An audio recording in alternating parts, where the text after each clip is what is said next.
Testemunhos Seletos, volume 1. Ellen G. White. Breves traços biográficos. Ellen G. White e sua irmã gêmea nasceram em 26 de novembro de 1827, em Gorham, próximo a Portland, Maine, no norte da Nova Inglaterra, Estados Unidos. Aos 9 anos de idade, Ellen foi vítima de um acidente, uma pedra impensadamente atirada por uma colega de escola.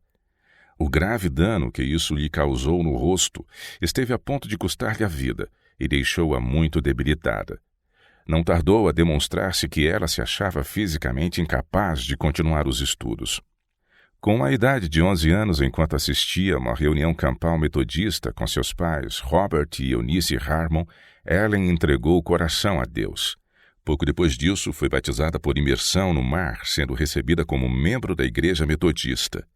Juntamente com outros membros de sua família, assistiu às reuniões adventistas em Portland, as quais começaram em 1840.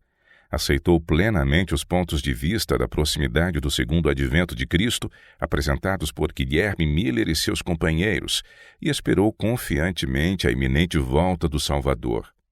A severidade do grande desapontamento de 22 de outubro de 1844 não foi diminuída pela juventude de Ellen.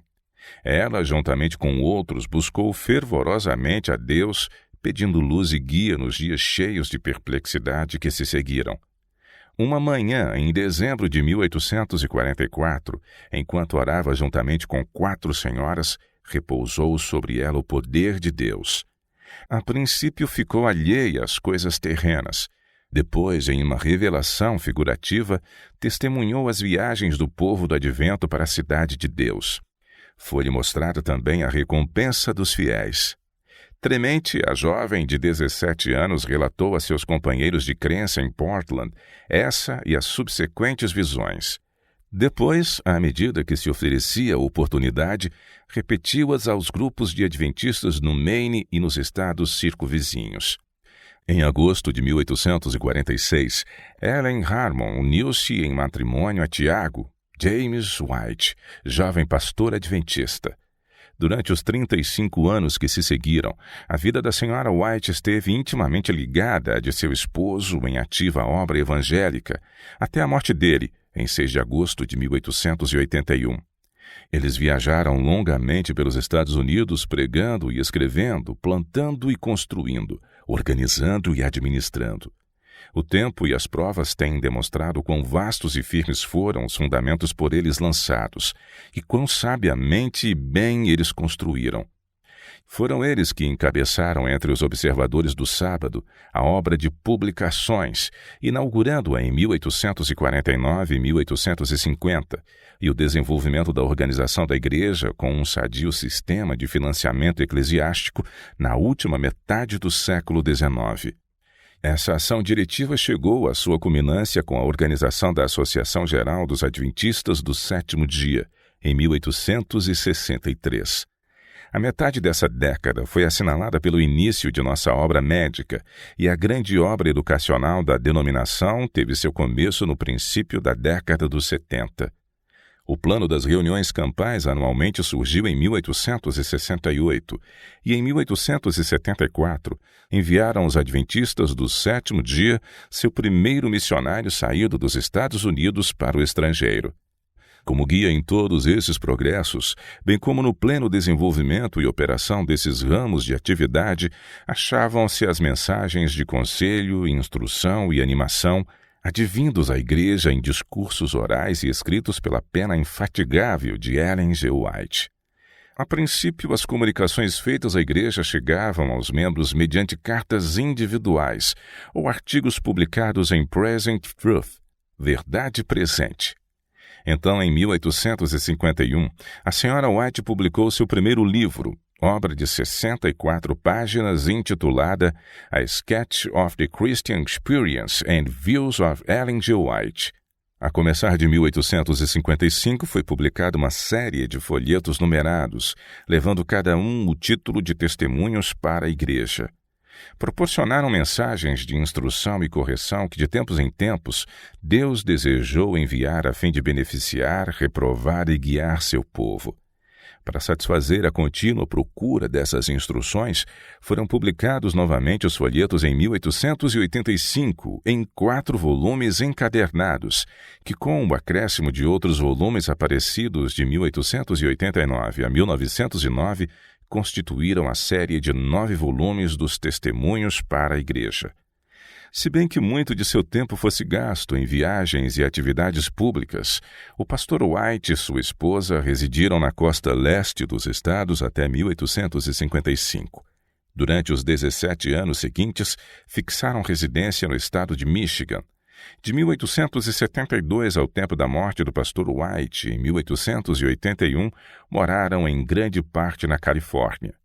Conquanto nunca fosse muito forte, a senhora White, pela meia-idade, desfrutava boa saúde. Nasceram aos White 4 filhos.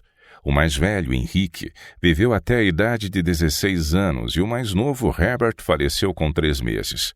Os 2 rapazes do meio, Edson e William, alcançaram a maturidade e ambos se empenharam ativamente na obra da denominação adventista. Em resposta à solicitação da Associação Geral, a senhora White foi à Europa no verão de 1885. Ali passou 2 anos confirmando a obra recentemente desenvolvida naquele continente.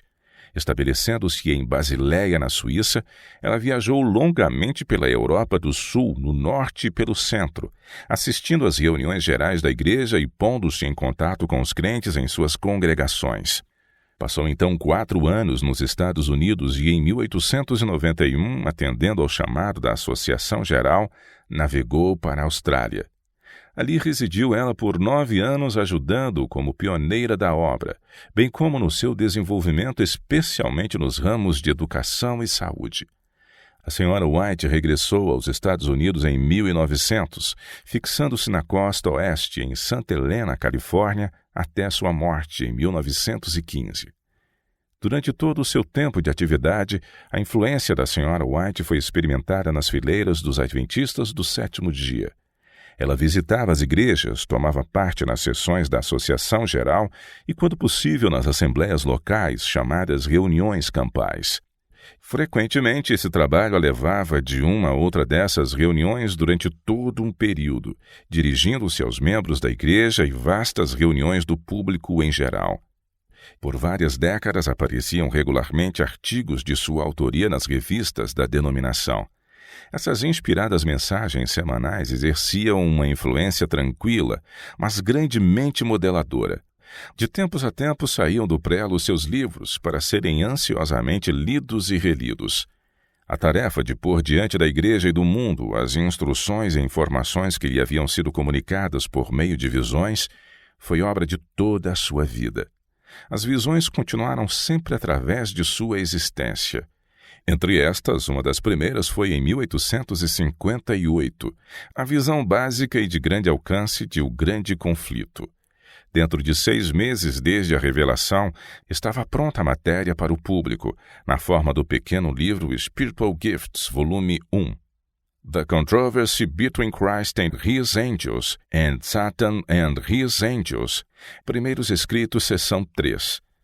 Em muitas visões subsequentes, a narração do grande conflito foi desenrolada em mais pormenores, e a senhora White tornou a escrevê-la, primeiramente nas décadas dos 70 e dos 80, nos 4 volumes do Spirit of Prophecy, e posteriormente nos volumes da série O Grande Conflito, Patriarcas e Profetas, Profetas e Reis, O Desejado de Todas as Nações, Atos dos Apóstolos e O Grande Conflito. Outras obras da pena da senhora White que têm exercido vasta influência são A Ciência do Bom Viver, Parábolas de Jesus, Educação, O Maior Discurso de Cristo e diversos volumes dedicados a ramos especiais de conselhos, como Obreiros Evangélicos, O Colportor Evangelista, Conselhos aos Pais, Professores e Estudantes, etc. A bem conhecida obra Caminho a Cristo tem sido lida por milhões em mais de uma centena de línguas. Em 1909, a senhora White, com a idade de 81 anos, assistiu à sessão da Associação Geral realizada em Washington, D.C. Esta foi sua última viagem transcontinental. Os 5 anos que se sucederam foram consagrados ao preparo de artigos para as revistas da denominação e à publicação de seus livros. Próximo ao fim de sua vida, ela declarou: seja ou não poupada a minha vida, meus escritos falarão constantemente, e sua obra prosseguirá enquanto o tempo durar. O Writing and Sending Out of the Testimonies for the Church, páginas 12 e 13. Se bem que a senhora White permanecesse ativa em trabalhos literários até princípios de 1915, durante os últimos 3 anos de sua vida, não trabalhou sob a grande preocupação de escrever que caracterizava sua obra através dos longos anos de sua existência. Com invencível coragem e plena confiança em seu Redentor, adormeceu em sua residência no dia 16 de julho de 1915, sendo posta a descansar ao lado do esposo e dos filhos no Oak Hill Cemetery, em Battle Creek, Michigan. Os adventistas do sétimo dia compreenderam e compreendem ainda hoje que o ministério da senhora White como mensageira do Senhor é o cumprimento da profecia de Apocalipse 12:17, Apocalipse 19:10, de que a igreja remanescente, os que guardam os mandamentos de Deus, deveria ter o testemunho de Jesus, o espírito de profecia. Eles veem em sua obra o dom de profecia de que Paulo fala em Efésios 4, versos 9 a 13, posto na igreja juntamente com outros dons para o aperfeiçoamento dos santos e edificação do corpo de Cristo, até que todos cheguemos à unidade da fé. As revelações que lhe foram dadas através de sua longa vida estão em harmonia com os meios designados por Deus, segundo declarou a Israel. Se entre vós houver profeta, eu, o Senhor, em visão a ele me farei conhecer, ou em sonhos falarei com ele. Números 12, verso 6. Sua obra foi, em sua natureza, muito semelhante à do guia do antigo Israel, de quem se acha registrado em Oséias 12, 3. Mas o Senhor, por meio de um profeta, fez subir a Israel do Egito, e por um profeta foi ele guardado. A senhora White era conhecida pelos vizinhos e amigos como cristã fervorosa e pia. Em busca de uma apreciação de sua vida e obra, tal como era conhecida pelos que a rodeavam, volvemo-nos para o American Biographical History, onde achamos a declaração: a senhora White é uma mulher de mentalidade singularmente bem equilibrada. Predominam em seus traços a benevolência, a espiritualidade e conscienciosidade e o idealismo. Suas qualidades pessoais são de molde a granjear-lhe as mais fervorosas amizades entre todos aqueles com quem entra em contato e a inspirar-lhes a maior confiança em sua sinceridade. Não obstante seus muitos anos de atividades públicas, tem conservado toda a simplicidade e honestidade que lhe caracterizou o princípio da vida. Como oradora, a senhora White é uma das mais bem-sucedidas entre as poucas senhoras que se têm distinguido como conferencistas neste país durante os últimos 20 anos. O contínuo uso que lhe tem por tal forma fortalecido os órgãos vocais que lhe dão à voz rara profundidade e potência. A clareza e força de articulação são tão grandes que, falando ao ar livre, ela tem sido com frequência distintamente ouvida a 1,5 quilômetro de distância. Sua linguagem, conquanto simples, é sempre forte e elegante. Quando inspirada pelo assunto, é muitas vezes maravilhosamente eloquente, mantendo os maiores auditórios fascinados por horas, sem um sinal de impaciência nem fadiga. O tema de seus discursos é sempre de natureza prática, tratando principalmente dos deveres domésticos, da educação religiosa das crianças, da temperança e assuntos congêneres. Nas ocasiões de reavivamento, é ela sempre a oradora de maior eficácia. Tem falado frequentemente sobre seus temas favoritos a auditórios imensos nas maiores cidades, sendo sempre recebida com grande simpatia. Uma ocasião em Massachusetts, 20.000 pessoas a escutaram com a máxima atenção por mais de 1 hora. A senhora White é autora de numerosas obras de ampla circulação. Seus escritos caracterizam-se pela mesma simplicidade e natureza prática, porque se destacam os seus discursos. Discorrem sobre a vida familiar de maneira a atrair a atenção do leitor sincero e não podem deixar de instruir nos solenes deveres da vida prática. American Biographical History of Eminent and Self-Made Men of the State of Michigan, página 108.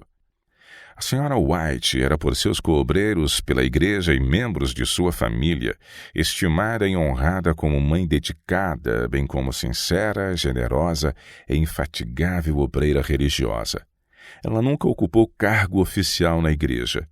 Nunca pediu aos outros que olhassem para ela, nem usou jamais seu dom para se firmar em popularidade ou financeiramente. Sua vida e tudo quanto possuía eram dedicados à causa de Deus. Por ocasião de sua morte, o redator de uma revista popular concluiu os comentários que fizera sobre sua existência frutífera com as seguintes palavras: ela era absolutamente sincera em sua crença nas revelações que tivera. Sua vida foi digna dessas revelações. Não manifestava orgulho espiritual e não buscava lucros vis. Viveu a vida e fez a obra de uma digna profetisa. The Independent, 23 de agosto de 1915.